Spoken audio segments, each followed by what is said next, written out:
Hello, everybody, and welcome back to We Who Work panel discussions. My name is Dawn Krusch, and we are back for our 9th panel discussion. No matter where you're joining in from, no matter where you are in the world today, I'm fortunate to have you here joining in, sharing in incredible conversations with our inspiring professionals. And as we continue to expand into new professions and new backgrounds, gaining generations of knowledge, I'm so happy to continue to create a diversity in our coverage for all of you out there. So I encourage you all to head back over to our YouTube page after you leave us here today. Check out the amazing work that we've done already, really highlighting important topics that really allows everyone to relate in a different way. So I always want to give a super big thank you to not only all of the amazing guests that I have on here spending their time with us, but all of you out there watching, listening, sharing in all the similar adversity that we all face throughout our lives. So in some of our past discussions, we've really focused on the hardships that some of us have faced, such as being unemployed during the pandemic or learning new coping mechanisms while struggling with mental health. But we've also built on a lot of individual triumph as well. So that bravery, discussing new business opportunities and epiphanies that we've had risen out of times of struggle.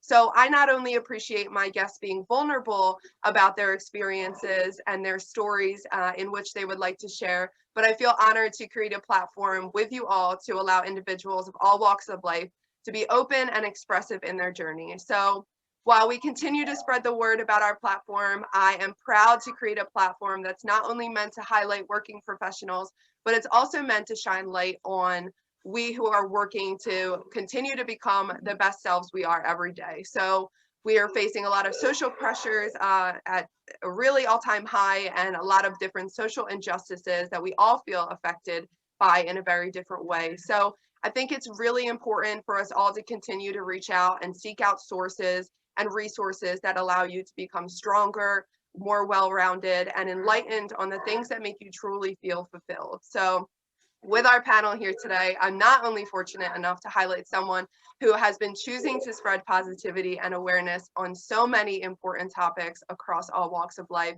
but to share in this experience with someone I feel so connected to and someone who shares these same passions as I do. So without further ado, today I graciously welcome our guest, Grammy-nominated composer and artist and founder of Force for Good Music, Jonathan Sprout. So hi, John. Hi, Dawn. I'm Nice so to be with happy you. to have you here today. I really am so grateful. John has been kind of a part of the family for a long time, but really amazing in his own journey that I'm very much looking forward to him telling you all about. So John has really successfully paved a path of happiness and knowledge for both young children and adults from really around the world. So John, I'm so grateful again to have you here. And before I kind of continue on and giving everybody your story for you, I'd love if you can just go ahead and introduce yourself and tell everybody a little bit more about you. Well, I wear a lot of hats. I mean, it's been a life of reinvention on several levels throughout the decades. But I'm essentially, I guess, first and foremost, a writer, a composer. And I began writing and composing when I was in college for grown-ups, as most people write, and discovered children's music through my mother, who was a school teacher. After I'd been about 6 or 7 years in the business as a professional musician. And then I've spent essentially 25 years, actually 35 years, making music for children. Once I got established as a children's performer, I decided to sort of create a niche within the niche of children's music. And as you know, I began researching and writing about heroes, specifically American heroes. And over the course of 25 years, made 4 albums, very creatively titled American Heroes, More American Heroes, American Heroes 3, and American Heroes 4.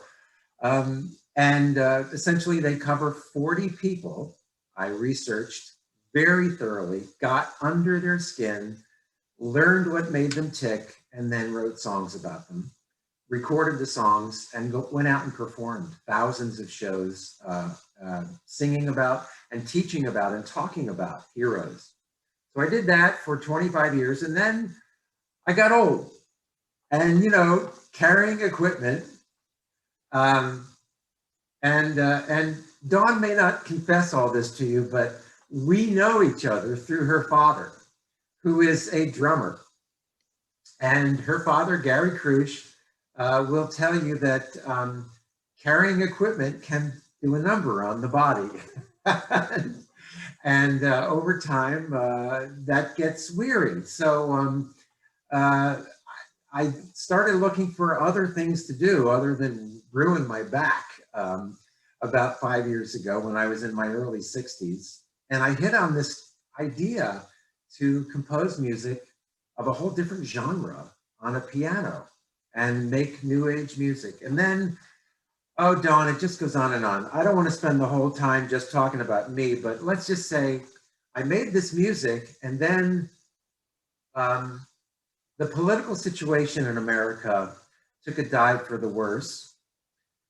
And I felt compelled to become more civic minded in my music. And instead of just making instrumental music without lyrics, I decided to make films using that music about issues that are very critical and important to me, like sensible gun legislation, addressing climate change, promoting renewable energies, protecting the environment, the refugee crisis, various social situations that I think, need to be addressed. And so that's brought me to a point where I'm not just a musician, but I'm a filmmaker now. And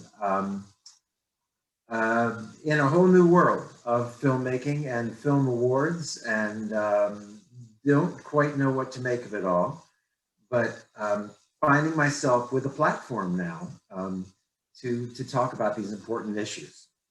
Yeah. I mean, it's so true, just to touch on exactly kind of what you started out with, John. I mean, it's incredible to hear, kind of a little bit of history about each part of your life. And, when I sit down with these professionals and the most relatable piece is that we go through these different phases of life where we kind of reinvent ourselves in different ways. And we realize that, wow, because I was doing this for 20 years doesn't mean that the next 20 years I need to do that same thing. There's more in us. And that's what, you kind of pulled out in that conversation, and others can relate to so much, because we go through these points in our lives where we hit and we realize, maybe what I was doing, I loved it and it was amazing in that time period of my life, but now what's next? How can I reinvent myself? And everything you've done, I mean, it's incredible. And I think it's really important, to hear for everybody out there listening, forceforgoodmusic.com. Head over, check it out. I cannot say it enough through our conversation. I'm probably going to keep saying it. But I think it's really important. We touched a little bit on that. I love to just kind of jump into that a little bit deeper. This platform that you've created, you putting words to the music, and so really kind of taking on this new platform of being an artist, going from, composing these songs, the American heroes. I've been fortunate enough to hear some of that work, and I hope everyone checks it out after now. But it's so incredibly important teaching children about these American heroes, but now kind of coming into maybe the focus being on more of an everybody population, and how these important topics are really affecting us all in different ways. So, I love if you could speak just a little bit more about, Force for Good that you're doing, and kind of the films and the music you're creating, and how that's kind of how you're seeing that change within other people. Yeah, well, I researched these heroes. I got to know what made them tick, and I decided to use some of the lessons that they taught me, and translate that into Force for Good. So the pieces that we make, these films that we're making, are informed by my heroes. They're informed by Thomas Edison, who never gave up and failed again and again and again, and would consider, I think he said something like, you never really fail. You just find out what doesn't work. In other words, you just keep going. And the predominant message that I have received from the 40 people I researched is, do not give up. Do not give up on your grandest and greatest dreams. Most people who fail just gave up when they should have kept going. So there's a lot of importance in perseverance and in being a person of character, as Abraham Lincoln was, as Susan B. Anthony was, as Harriet Tubman was, having compassion, as Dr. King had.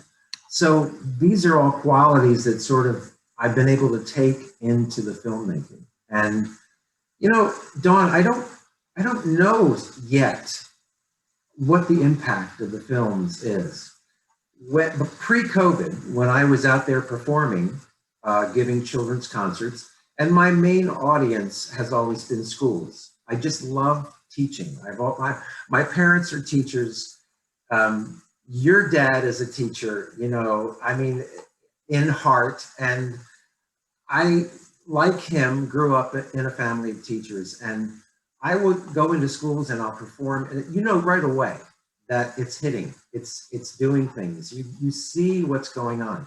When you make films, you don't really know, because you're not, I'm not in the theaters. I'm not showing them. Everything is online at this point. So I don't know what the repercussions are. I'm not getting any of that yet. And a lot of what I'm making is on the faith that it will be seen, that it will be viewed. But I really want to be the voice of optimism, because I believe there is power in that when you have the attitude in life that the glass is half full, you're going to get a lot more done. You're going to see a lot more. You're going to have a lot happier life than if you think of the glass as half empty. So optimism is a big part of who we are as Force for Good. And just, being someone who promotes good character, the importance of honesty and all those things, just sort of makes up who we are and what we're doing. And I'm not sure I answered your question, but. I think you exceeded the expectations of my question, really, honestly, because it's so true. I talk a lot with a lot of my guests, and I talk a lot in my daily life about positive dialogue. And I practice something called the appreciative inquiry, which is all about a positive dialogue we put out, the optimism we feel, the positive energy we push, really kind of framing your own mind in that positive way so that you can really have that positive life, And of course, in my own experiences, I'm an optimistic, I'm a positive person. I often tell people being a positive person or having an optimistic mindset does not mean I don't struggle as a human, does not mean I don't have negative moments, but I often refer back to when people speak those ways to me. I often refer back to a quote from Paradise Lost, and it's by John Milton, and it's, "The mind is its own place, and in itself can make a heaven of hell and a hell of heaven." And so I say that to myself because the meaning of it really kind of drives it back to, I can have a negative thought, but if I let that negative thought continue to fester within and to continue to create a negative mindset, and those moments continue to create and frame who I am, everything that will be in front of me, I will look at and think of negatively. So your mind can create that if you let those negative thoughts continue to fester. So I think it's extremely important what you're doing and how you're making this impact. And you're right, because how can you know, having these films, how can you really know the measurement into what is the statistic of it? Do we have a measurement of the happiness people gain, But I think having this as an option, having this as a platform, having this as a go-to, being able to kind of spread that word and continue to push that optimism, I couldn't agree more. And also to hear, everything that you've taken from the American heroes that you've researched and all that knowledge that's kind of concrete within you now, and being able to push that out, I do believe that makes you a hero in itself. So I appreciate you. And for all of those people that are going to be watching here today, I definitely want to encourage them to go check out your stuff and to check out Force for Good Music and everything you guys are doing. And I really, I always want to motivate people, but having others on here that I kind of feel like I'm just a kinship with, I couldn't say more positive things about you. So, I appreciate you again, Jon. But, I think it's important also, for our guests and for everybody, the pandemic has been hard on a lot of people and in many different kinds of ways. So I think I've talked about this enough with my guests over the time, but what are some of the ways that you've managed to stay, in that kind of optimism, in that kind of positive mindset, through times of struggle?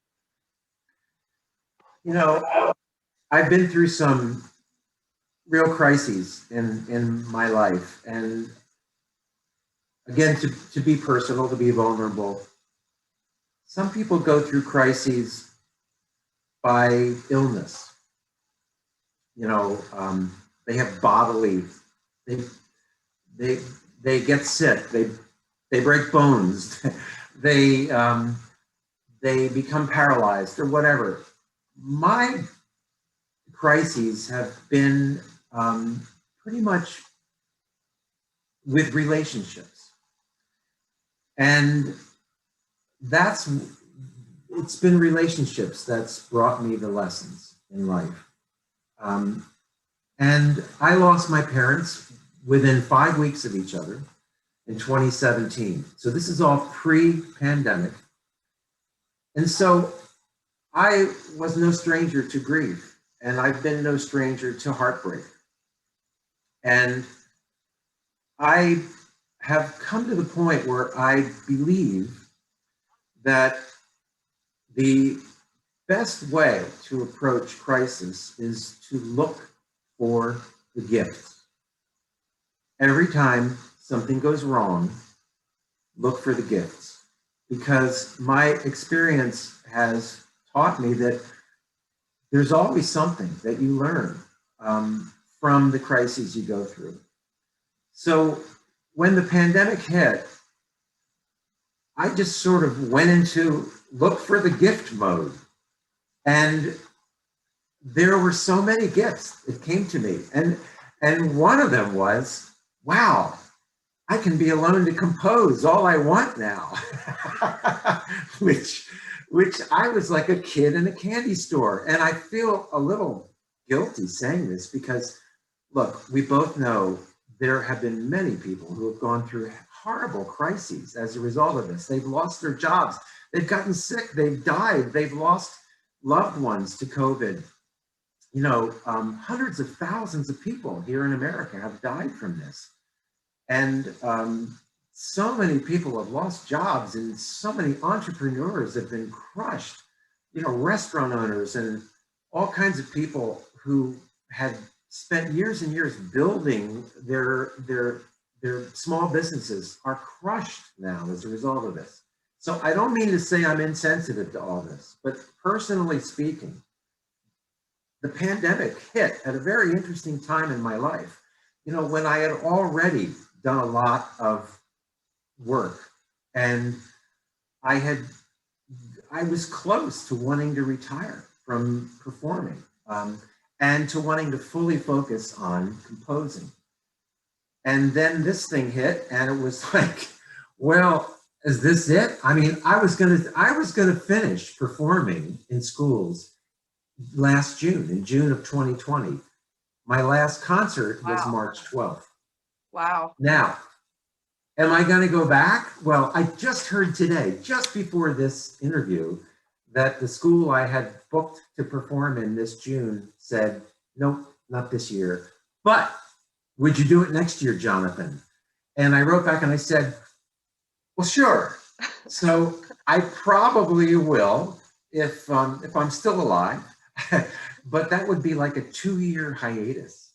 Yeah. I mean, anyway, so looking for the gifts has been my MO in the last year. So, there have been so many friendships I've been able to develop online. I've gotten to reconnect with people on Zoom that I never would have thought to do that before. And, I haven't caught a cold because I haven't been around anybody to catch it. I didn't get the flu. All these things that you normally get in a year, I didn't get. So it's really ironic, but I've never been so healthy because of the pandemic. And there's just been some wonderful things about it. So I am not one to say that it's been a bad pandemic, personally speaking. All right. Again, my heart goes out to this crazy world for all the crises we've gone through. But I seem to have lived a charmed year so far. Fingers crossed. Always fingers crossed. But Yeah. I mean, but what you're saying is real, John. And there's a lot of people out there that, feel those similar ways that you do. But I think it's about, everything that you've said, you're empathetic, you're compassionate towards those people who have dealt with those issues. And, I think for anyone who has been positive or negative or affected or not affected, I think the whole idea and the whole kind of premise of your conversation right there of, looking for the gift, that's something that can be carried through no matter where we are in life and no matter where we are in a time period of pandemic, pre-pandemic, post-pandemic. I think it's really important. And I think that's something, myself, I will carry. And I do believe, there is a gift. And I've been very fortunate to lived a pretty charmed life up until this point. And, I hope exceeding on, we all go through our hardships, because as my mom always say, it's not called easy street, it's called life. So, it's true. We all face our vulnerable moments. We all face pain, but it's how we deal with that pain and the gift we receive from that pain and that kind of learning experience. So, I feel very happy that you shared all of that. And I think it's really important that others hear, that it's okay that I wasn't sick during the pandemic. And it's okay that I was okay and that I lived a good year. And I think it's important because, because one person is feeling pain, another one shouldn't feel that they need to feel that pain as well. So I think it's very real, John. And I think others will appreciate that, all those who are watching and listening right now as well. So I appreciate that.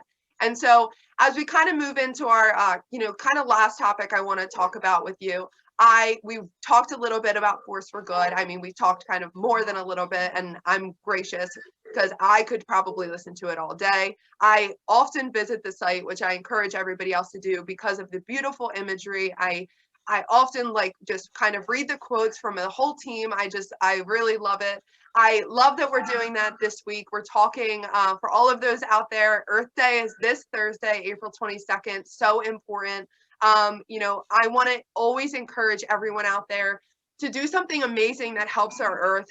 It doesn't need to be Earth Day to do something amazing that helps our planet. Our planet needs us, and our planet will not survive without us. So, if that means picking up trash to you, spending time outside, planting a tree, donating to a charity, anything that you see as helpful to the planet and which makes you feel like you've done your part, to all my listeners and viewers out there, I believe it's extremely important. So, along with celebrating Earth Day, Force for Good has an upcoming Earth Day event this Sunday, April 25th. So, John, I'd love if you can kind of share some more information about that, share about the music, the film, however you really see fit, or, about any kind of upcoming events that you guys have.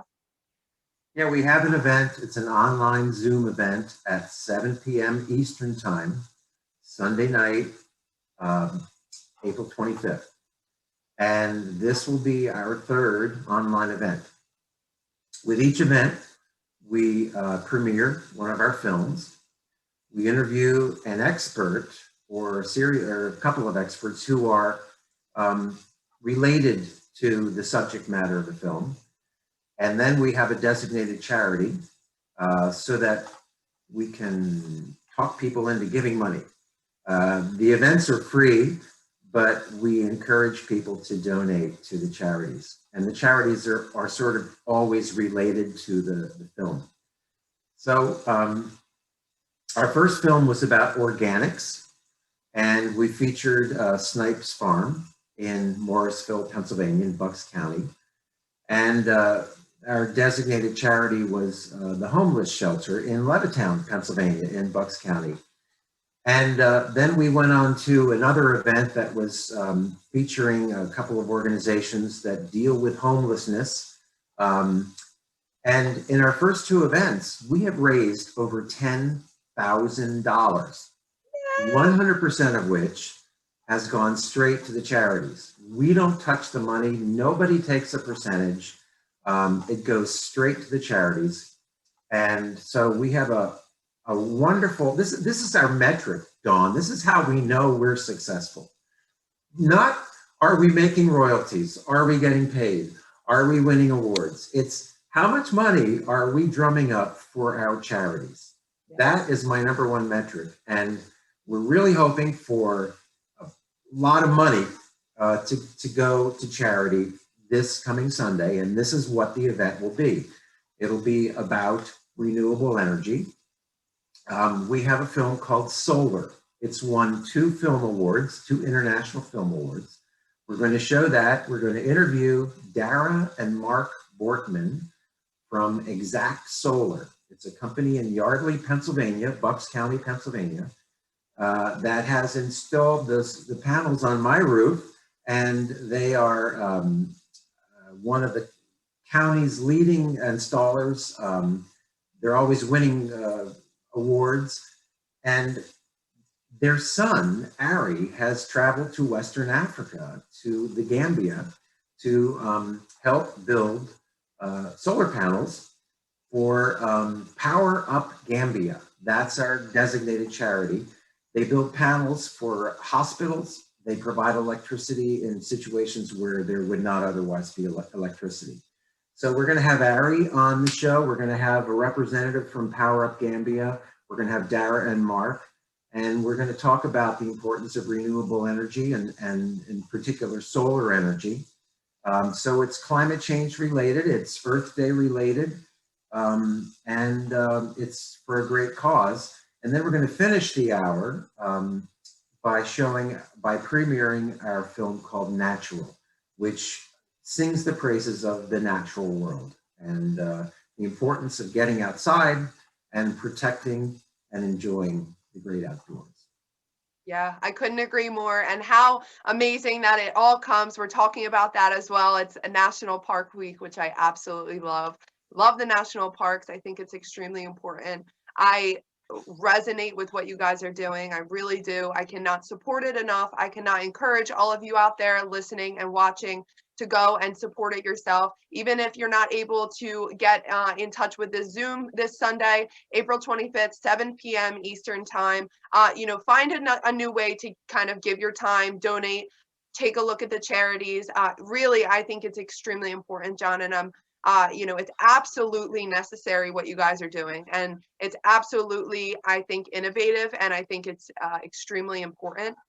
And the topics you guys are covering, they affect us all, guys. They affect everybody. If you are watching, your friends, your family, your school teachers, it affects everybody. We are all in this together. So I think it's extremely important to continue to educate ourselves. And, John and his team are just one of those resources you can use. But it really, taking the time to get out there and continue to learn more. So, John, I can't say enough that I appreciate this time with you, and that I think you've given us so many lessons already. You've given me so many lessons already. I'm fortunate to feel kind of this kinship with you. I feel like we're cut from the same cloth. I do believe a lot of the listeners and the people out there watching will also feel the connection with you as well that I do. Before we close this off, I always love to ask my guests, kind of just one piece of advice or one key takeaway that you would like everyone to take from this conversation. And, I feel like you've already given us a lot here today. So if you could just close us up with one more. Yes, and allow me to take a step back too, just to mention that if you're watching this after April 25th, 2021, there will be a recording on the website. You can watch the online event recorded, and we will have links to Power Up Gambia then. So even if it's after April 25th, you can still give money to the charity. I love that. Yeah. We're calling them podcasts. After the Zoom events get recorded and up on the website, they become podcasts. So I just wanted to also mention something in answer to your question about a final thought that is tied in with what you were saying earlier, Dawn. I think of this world as having three levels of reality. The first is thought. The second is word, meaning things that you say or things that you write. And the third is deed, what you do. Thought, word, and deed. And we tend to think that we are defined by what we do, which is critical. I mean, most of the people who became heroes I researched became heroes because of what they did.